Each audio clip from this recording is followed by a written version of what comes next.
नमस्कार. आज मी तुमच्यासोबत शेअर करणार आहे माझ्या मम्मीचा खूप फेवरेट असलेला सॉफ्ट, फ्लफी आणि डिलिशियस रवा केक.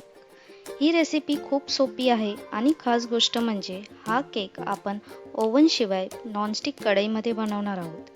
चला तर मग सुरू करूया आजची टेस्टी रेसिपी. सर्वात आधी मिक्सर जारमध्ये 1 कप रवा आणि अर्धा कप साखर घेते. आता हे दोन्ही छान बारीक ब्लेंड करून घेणार आहोत. यामुळे केकची टेक्स्चर खूप स्मूथ आणि बेकरी स्टाईल येते. यानंतर एका मोठ्या बाउलमध्ये अर्धा कप दही, ऑइल आणि बटर घेते. बटरमुळे केक खूप सॉफ्ट आणि मॉइस्ट होतो. आता विस्करच्या मदतीने हे सगळं छान मिक्स करून घेऊया.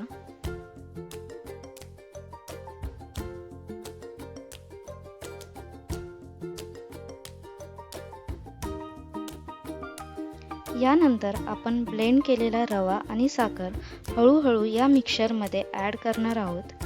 एकदम सगळं न घालता थोडं थोडं घातलं तर बॅटरमध्ये लम्प्स होत नाहीत. आता बॅटर मिक्स करताना थोडं थोडं दूध ॲड करत स्मूथ कन्सिस्टन्सी तयार करून घेते.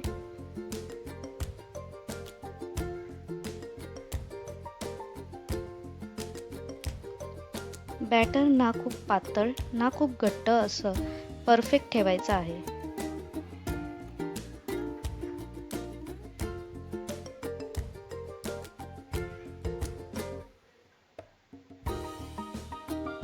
आता हे बॅटर 15 मिनिटांसाठी रेस्टला ठेवणार आहोत. रवा दूध छान अब्झॉर्ब करतो आणि त्यामुळे केक खूप फ्लफी बनतो. 15 मिनिटांनंतर तुम्ही बघू शकता बॅटर थोडंसं घट्ट झालंय, म्हणून मी परत थोडंसं दूध ॲड करून बॅटर स्मूथ आणि लम्प फ्री करून घेते.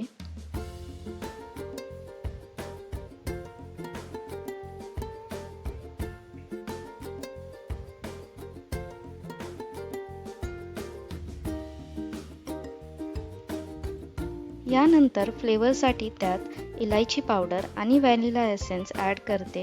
या दोन्हीमुळे केकला खूप सुंदर अरोमा येतो.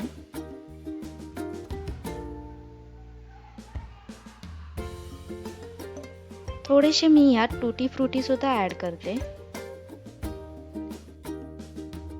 शेवटी आपण इनो घालणार आहोत. दूध टाकून इनो छान ॲक्टिवेट करून घेतल्यानंतर बॅटर हलक्या हाताने मिक्स करा. यामुळे केक छान फुलतो. तुम्ही इनोऐवजी बेकिंग सोडा आणि बेकिंग पावडर सुद्धा टाकू शकता. ह्याने केक आणखीन स्पॉन्जी बनतो.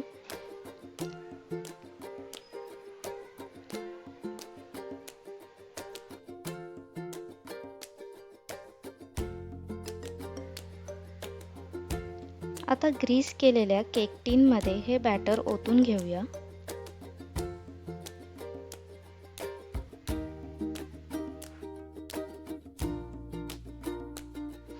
वरून केकवर टूटी फ्रुटी आणि ड्रायफ्रुट्स घातले तर केक अजून सुंदर दिसतो.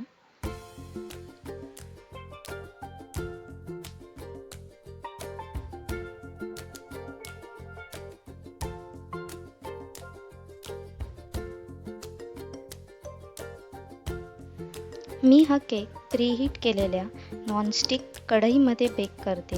त्यासाठी कढई आधी 10 मिनिटं मीडियम फ्लेमवर प्रीहीट करून घेतले.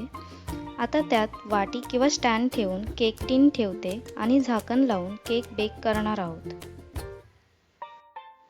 मीडियम फ्लेमवर साधारण 35 ते 40 मिनिटं केक बेक करा. केक बेक झाल्यावर किचनमध्ये खूप सुंदर सुगंध पसरतो.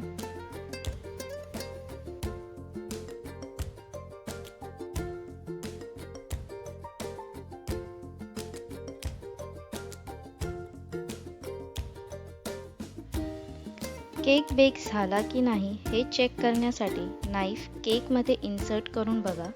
जर नाईफ क्लीन बाहेर आली तर आपला केक परफेक्टली बेक झालाय. यानंतर केक थोडा थंड होऊ द्या. आता हलक्या हाताने नाईफच्या मदतीने केक टीनच्या बाजू सोडवून घेते आणि केक एका प्लेटमध्ये ट्रान्सफर करते.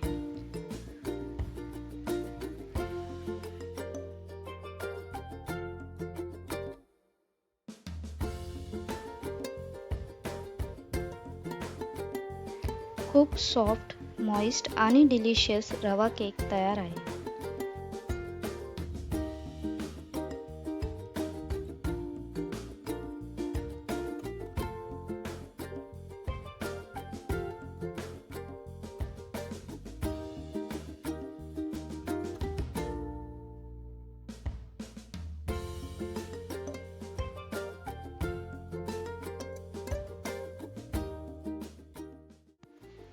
केक कट केल्यानंतर मी वरून थोडंसं हनी स्प्रेड करते.